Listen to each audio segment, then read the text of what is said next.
All right, Amy, this is the ultimate anti-nerd files. Amy is not a nerd. So most skiers, when they get a lot of skis, get brain damage almost immediately. It hurts to make decisions. Amy doesn't suffer from that problem. Amy doesn't care what she skis on. She has an unerring instinct for what's fast. She's got no horses in the race. She doesn't care what grind she makes. I care. The latest grind I made is always the best. I want her to win. Amy doesn't care. She just wants fast skis. Doesn't matter. No problem. When it comes to testing, Amy goes and tests and she just picks what she likes. And if she doesn't pick a big difference, she doesn't care. She just takes what she thinks she can go fast on. Would you say that's accurate? Yeah, for sure. Although I'd say if they're close, I kind of look at the conditions and maybe where the conditions are going and try to pick something that I know is not going to like fall out of the best pick. Right. So you're experienced Yeah. and intelligent and you are thoughtful, but you don't lose your mind and No, if there's no big difference, there's not going to be a big difference. right, exactly. So for someone like Amy, we can build up a fleet and she can take several skis to a race and it's not going to hurt her day to have some choices to make. There are a lot of people, most people, we have to kind of protect from themselves on race day in order to make sure that they make clean decisions and get on with the race. So for Amy, we have a 5-pair fleet. We've got a G5 Plus ski, a blue ski, a G4, an L20S, a B363, and another B363. This is kind of an exercise in a couple of different things. One, we like to invest a lot in the brands that we work with, and periodically we'll move stuff around and try sort of a full reset on a brand and try to really see what they're doing in all conditions. And this year we're doing that with Salomon for Amy. We've done it once before, and it really boosted her confidence in the brand and what we knew about it. And in the last couple of years, as we've tested, we've noticed some trends like typically we were picking skis that were quite stiff because early season in Craftsbury on saved or man-made snow, they felt awesome. But once we got into the season with more new snow, they didn't feel as good. And last year you liked some really soft skis. And so we kind of modified our expectations a little bit as we did through some of our picking for customers, but really focused on your feedback over the past few years to develop a full fleet. Now, what's a full fleet? How many skis do you need? When we started this iteration of our business back in 2011, we kind of defined conditions in 5 categories, not with respect to temperature, but with respect to how the snow responds. These are, we think of them as sort of how the snow responds to energy and the input of energy, whether that's grooming or skiing on the snow. And what we find is that the range of categories and temperatures and snow types that fall into these distinct energy regimes tend to cluster around certain solutions. So this one over here is a green ski, and green conditions are what we call the conditions when the snow is so sharp and crystalline and cold and hard and tough because of the very cold temperatures that it doesn't yield at all. It's like skiing on sandpaper. It's kind of terrible, right?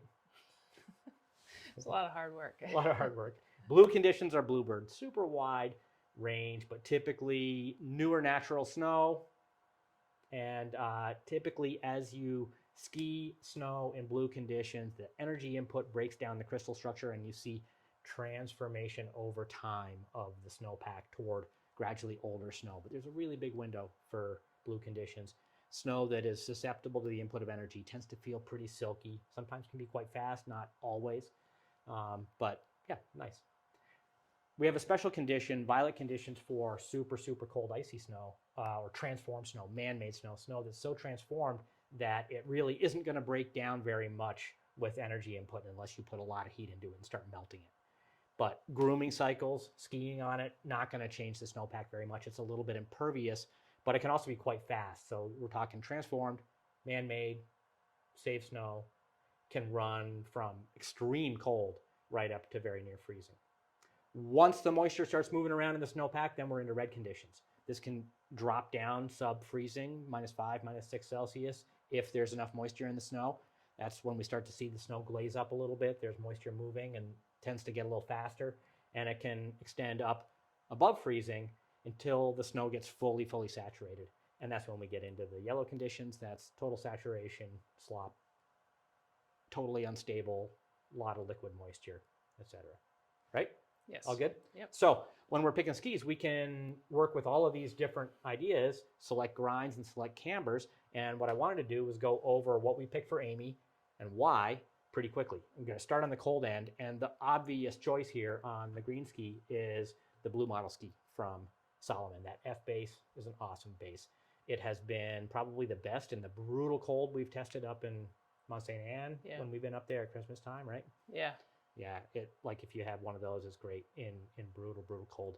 That's like the St. Lawrence frost in the early season. It's so sharp and like the nasty. 30 below. Yeah, 30 Fahrenheit. below also helps.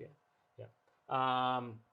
So when we're looking for that, one of the things that we want to see on these blue skis, typically we're looking to bring the angles down on the camber. So if the bridge camber's here, we don't want this to be super steep, but we do want the front of the bridge to hold.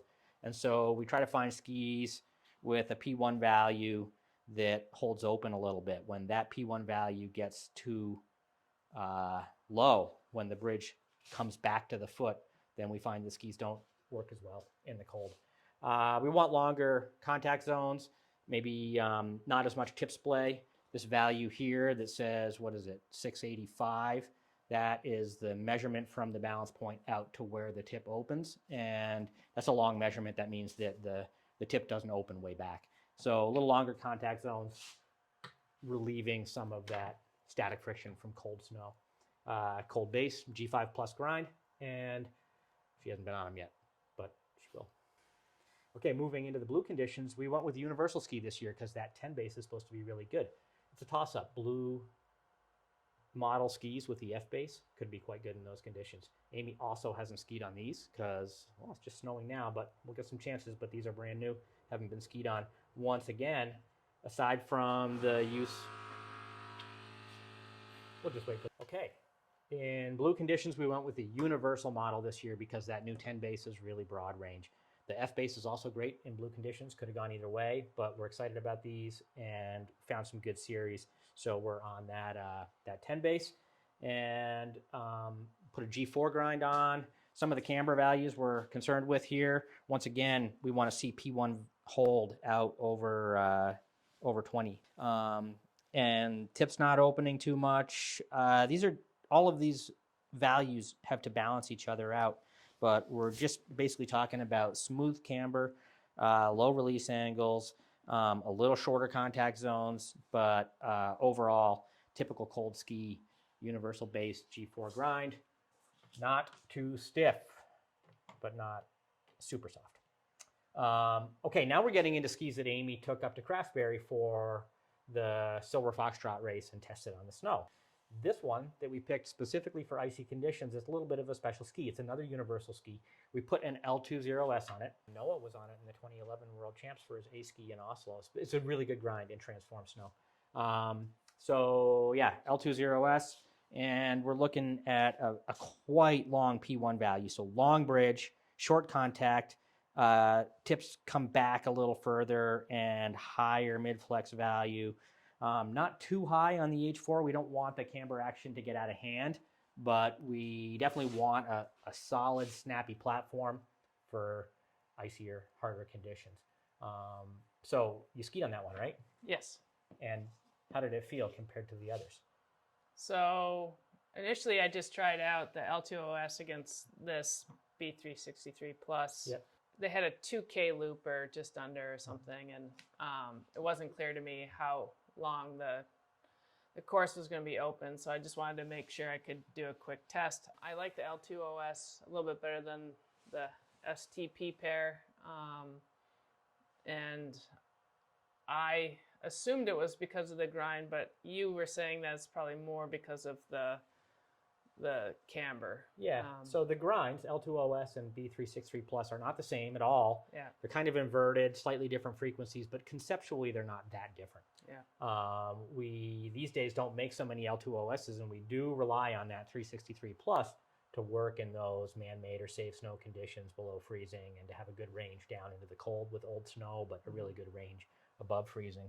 So this STP, it's a secret code. It's what does it stand for? Soft Track Plus.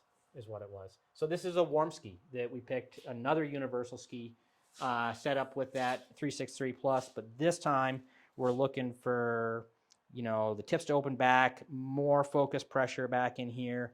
Now we're into P1 values that are shorter, and this on the Salomon platform seems to work quite well in warmer conditions. Lower mid-flex value, so we're looking for a softer ski that will handle some warmer, higher moisture, emerging moisture conditions. The idea being that when the track is soft in a wide range of conditions, whether it's new snow or old snow, this one would be good. And when it's hard or icy, the other one would be good. And they can share the duties there. And so, yeah, not the biggest difference in the world. They were all waxed the same. Yeah, not a huge difference, but definitely the icy pair felt better. It was a hair more stable and just felt a little faster. So finally, we have the wet ski here, and this obviously is going to be a rainbow ski. 126 base, they're clear base. Amy really likes rainbows, right? I do like the base of that. That's very pretty. Yeah. So I promised you there was no psychology involved, but she did choose this ski. Was there psychology involved? No. This was the fastest. All right, what are we looking at here? Well, the tips do come back a fair bit and a little more than I really like on these skis, but I was satisfied that the angle was low enough. On these clear base skis, we don't want to see too focused a contact area because the base is more elastic and almost rubbery feeling, and if it gets really focused on the snow, or if the structure is too aggressive and sharp and you limit the contact area or the pressure area on the base feels sluggish and kind of rough and loud. We do want, again, that slightly shorter P1 value, and a little softer mid-flex seems to work well on these. They're all in a similar range. The real asset of these skis is the base material itself, and we ran the same D363 Plus grind on this ski that we did on this one. Really, these skis aren't so different from each other, mostly base material difference, but even chose the same grind because the base material is what's going to carry this one wetter. What was your take on the weekend? So let's talk about conditions first of all. So the conditions up there, it's just man-made. Anything off of the man-made was just like brown, grass, dirt, whatever. That said, when we got there, it's weird because they had blown snow and it looked like fresh, cold snow, and it was low to mid 20s. So when I got there, I assumed this would be the slowest, and I didn't even pull it out of the van initially, but I had time, and I knew Zach was going to ask me the order of these three. So I thought, well, I know this is going to be the fastest, so I tried this against this, and to my surprise, this felt a bunch faster than this. I guess in some ways it's no surprise because it's all man-made snow, and so the crystals are very rounded, but somehow it felt like winter up there. And sometimes these clear bases feel kind of gummy and slow, and it didn't feel like that. It felt like it was, releasing better than the black bases. So after testing that, then I took out the wet against the icy and still liked the wet better. So that's what I skied on. But they felt good. They were stable, not too stable where it feels like it's plowing or anything. And I think it was a good choice for the race. That clear base is the most versatile clear base in the industry without any question. And it gets used quite a high percentage of the time. So it's not a big surprise. And definitely, I would say in time, if we had to start to eliminate some of these skis and try to boil the fleet down to the core, I guess I would tend to look at that G4 ski as the most likely core cold ski. And then it's a bit of a toss-up, but I might even go with the wet ski to complement it. Well, it'd be interesting to see with actual real snow how these play out together. Right. So, well, we'll get the chance. It's snowing out. Yeah. All right. Thanks, Amy. You can go to work now. Okay.